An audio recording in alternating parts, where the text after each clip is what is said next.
Hi, this is Nagendra from NS cube channel. ఈ రోజు మన topic AI kills humans. Artificial intelligence humans ని చంపుతుందా లేదా? మూవీస్ లో తప్ప ఇప్పటి వరకు ఎటువంటి డాక్యుమెంట్ ప్రూఫ్ లేదు ఆర్టిఫిషియల్ ఇంటెలిజెన్స్ మనుషుల్ని చంపుతుంది లేదా హార్మ్ చేస్తుంది అనే విషయం కోసం. కొన్ని ప్రాబ్లమ్స్ ఉన్నాయి. ఏంటంటే వాటి వల్ల ఏఐ ఇంటెలిజెన్స్ మనుషుల్ని చంపడానికి లేకపోతే హార్మ్ చేయడానికి దోహదపడే ఛాన్సెస్ ఉంటాయి.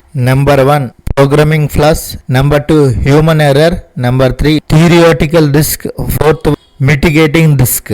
ఈ ప్రోగ్రామింగ్ ఫ్లాస్ ఆ డిజైన్ ఫ్లాస్ లో ప్రాబ్లం ఏంటంటే, for example self drive vehicle ఉందనుకుందాం. ఆ సెల్ఫ్ డ్రైవ్ వెహికల్ లో మనం ప్రయాణించేటప్పుడు దాని సాఫ్ట్వేర్ లో ఏమైనా గ్లిచ్ ఏర్పడితే డైరెక్ట్ గా యాక్సిడెంట్ ఛాన్సెస్. మెడికల్ లో వాళ్ళు ఇచ్చే ప్రిస్క్రిప్షన్ కానీ డయాగ్నోసిస్ పర్పస్ లో ఏదైనా చేయమని ఇస్తే అది రాంగ్ డయాగ్నోసిస్ ఇచ్చే ఛాన్సెస్ ఉంటుంది. ఈ ప్రిస్క్రిప్షన్ లో ఏవైనా తప్పులు రాసే ఛాన్సెస్ ఉంటుంది. దానిలో సాఫ్ట్వేర్ లో గ్లిచ్ ఏర్పడదు. అలాగే పెద్ద పెద్ద ఇండస్ట్రీలో మనం యూజ్ చేసేటప్పుడు అక్కడ ఏఐని జనరేట్ చేస్తే దానిలో సాఫ్ట్వేర్ గ్లిచ్ చేస్తే ప్రమాదం చాలా హెవీగా ఉంటుంది. సో ఇలాంటి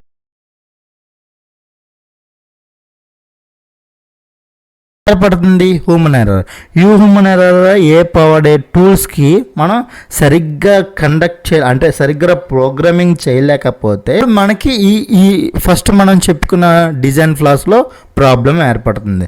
second point human error. For example A power tools ఉంటాయి. ఆ ఏ పవర్ టూల్స్ని ఉపయోగించి ఒక రోబోటిక్ తయారు చేసి దాని నుంచి మనుషుల్ని చంపడం లేకపోతే దొంగతనాలు చేయించడం ఇలాంటివన్నీ వాటికి కల్పించేటట్టు తయారు చేసే ఛాన్సెస్ ఉంటాయి. థర్డ్, అందులోనే ల్యాక్ ఆఫ్ ఓవర్ సైట్. అంటే ఫర్ ఎగ్జాంపుల్ అలాంటి మనం మంచి కోసమే తయారు చేసిన అలాంటి రోబోటిక్స్ ని వాటి ఏం చేస్తారంటే అది బాగానే చేస్తుంది కదా అని వదిలేస్తే ప్రమాదం అయ్యే ఛాన్సెస్ ఉంటాయన్నమాట. ఇలాంటివన్నీ హ్యూమన్ ఎర్రర్ కింద వస్తాయి. Theoretical risk. For example super intelligence ఉంది, దానివల్ల హైపోథికల్ గా ప్రాబ్లమ్స్ ఏర్పడినా కూడా మనిషికి రిస్కే.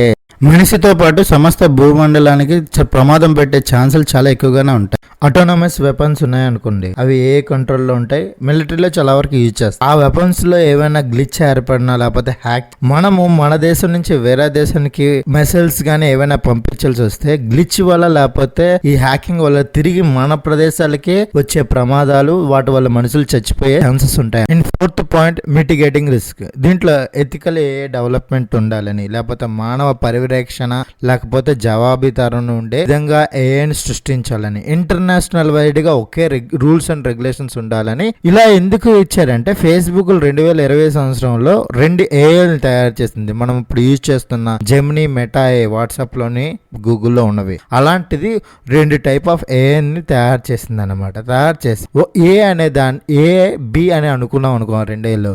ఏ అనే దానికి బికి ఒక టాస్క్ ఇచ్చింది. ఏమంటే ఒక వస్తువును అమ్మమని. అప్పుడు ఏబీలు నార్మల్గా ఇంగ్లీష్లోనే కన్వర్జేషన్ చేసుకున్నాయి. కానీ కొంత టైం అయిన తర్వాత ఏబీలు వాటికట్టుకే ఒక లాంగ్వేజ్ క్రియేట్ చేసుకొని ఆ లాంగ్వేజ్ లో ఏబీకి ఆ వస్తువును అమ్మేసింది. అలా చేయడం వల్ల అప్పుడున్న ఫేస్బుక్ ఫౌండర్లు వీళ్ళందరూ ఏం చేశారంటే ఇది హ్యూమన్ కి రిస్క్ ఏమో అని చెప్పి షట్ డౌన్ చేశారు.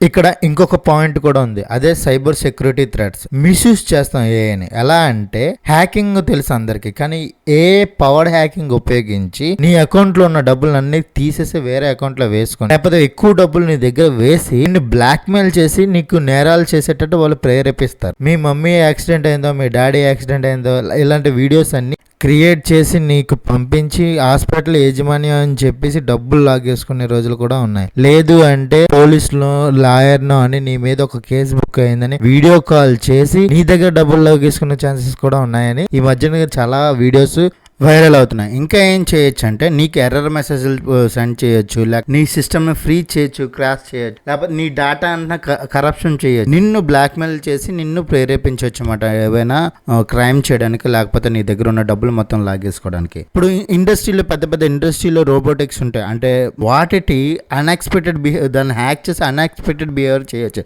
ఫర్ ఎగ్జాంపుల్ ఆ రోబో ఏ నుంచి బికి ఒక వస్తువుని ట్రాన్స్ఫర్ చేస్తుంది అని అనుకున్నాం అనుకోండి, అది ఏం చేస్తుంది అంటే దాన్ని హ్యాక్ చేసి ఏ నుంచి సికి పంపించేటట్టు చేస్తుంది. దీనివల్ల ఏమవుతుందంటే పర్ఫార్మెన్స్ ఇష్యూస్ వస్తాయి అనమాట. ఆ రోబోటిక్ కరెక్ట్ గా పనిచేయట్లేదు, గ్లిచ్ ఏర్పడుతుందని మనం దాన్ని ఏం చేస్తారంటే డీబగ్గింగ్ లేకపోతే టెస్టింగ్ చేసి కోడింగ్ అంతా మళ్ళీ రివ్యూ చేసి ఎర్రర్ ఏమైనా ఉంటే దాన్ని హ్యాండిల్ చేసి మనకి మళ్ళీ ఫస్ట్ నుంచి ఎలా యూజ్ అవుతుందో అలాగా ఉండేటట్టు మళ్ళీ ట్రై చేస్తారనమాట. దీనివల్ల మనకి ఎటువంటి ప్రాబ్లం లేకుండా ఉంటుంది. ఇక్కడ పాయింట్ ఏంటంటే ఇప్పటి వరకు నెగిటివ్స్ మాత్రమే చెప్పాను, తర్వాత నెక్స్ట్ వీడియోలో పాజిటివ్స్ కూడా చెప్తాను. ఇప్పుడు వరకు ఏఐని ఉపయోగించి నిన్ను ఎలాగైతే హ్యాక్ చేశారో అదే ఏఐని ఉపయోగించి నువ్వు ప్రొటెక్షన్ కూడా చేసుకోవచ్చు అనమాట. నెక్స్ట్ వీడియోలో మీకు క్లారిటీగా మీరు కొత్త పాన్ కార్డ్ కానీ ఏమైనా తీసుకోవాలనుకుంటున్నారా, లేదంటే ఆన్లైన్ సర్వీస్ ఏమైనా కావాలన్నా, మీ పాన్ కార్డులో ఏమైనా చేంజెస్ కావాలన్నా, ఇలాంటి విషయాలన్నీ పైన కనిపిస్తున్న నెంబర్కి ఒకసారి కాల్ చేయండి, ఎక్స్ప్లెయిన్ చేస్తాను. Thank you for watching my video. Please subscribe my channel.